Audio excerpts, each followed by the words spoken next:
মেঘালয়ের মুখ্যমন্ত্রী তথা ন্যাশনাল পিপলস পার্টির এনপিপি সভাপতি কনরাড কে সাংমা মঙ্গলবার ত্রিপুরার স্বামী বিবেকানন্দ ময়দানে ত্রিপুরামথা আয়োজিত মহাসমাবেশে যোগ দিয়ে উত্তর পূর্বাঞ্চলের জনজাতি সম্প্রদায়ের মধ্যে ঐক্যের ওপর জোর দেন।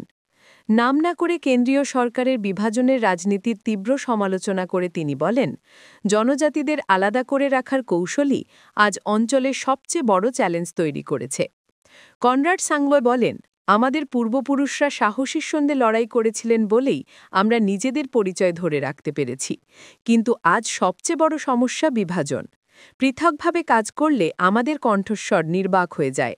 তিনি ওয়ান নর্থ ইস্ট উদ্যোগকে উত্তর পূর্বের সমস্ত জনজাতীয় সম্প্রদায়ের একক প্ল্যাটফর্ম হিসেবে তুলে ধরেন এবং জোর দিয়ে বলেন, এই লড়াই কারোর বিরুদ্ধে নয়, এটা শুধু ঐক্যবদ্ধ হওয়ার প্রচেষ্টা। নাম না করে কেন্দ্রকে আক্রমণ করে তিনি আরও বলেন, বিভাজনের রাজনীতিকেই অস্ত্র হিসেবে ব্যবহার করেই জনজাতিদের শক্তি দুর্বল করা হয়েছে। বিভিন্ন সম্প্রদায়ের মধ্যে দূরত্ব তৈরি করা হয়েছে। আমাদের একতাই সবচেয়ে বড় শক্তি। जितना हम लोग बिखरेंगे, जितना विभाजन होगा, उतना हम कमजोर होंगे। जितना हम बिखरेंगे, उतनी हमारी आवाज कम होगी, हमारी आवाज कमजोर होगी।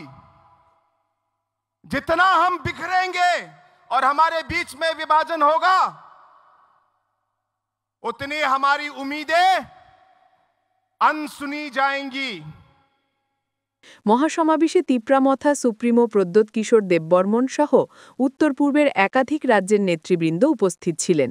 কনরাড আশা প্রকাশ করেন, ওয়ান নর্থ ইস্ট মঞ্চ আগামী দিনে অঞ্চলের উন্নয়ন ও জনজাতিদের সামগ্রিক অধিকার রক্ষায় গুরুত্বপূর্ণ ভূমিকা পালন করবে। এই সমাবেশকে উত্তর পূর্বের রাজনীতিতে নতুন সমীকরণের সূচনা হিসেবে দেখা হচ্ছে।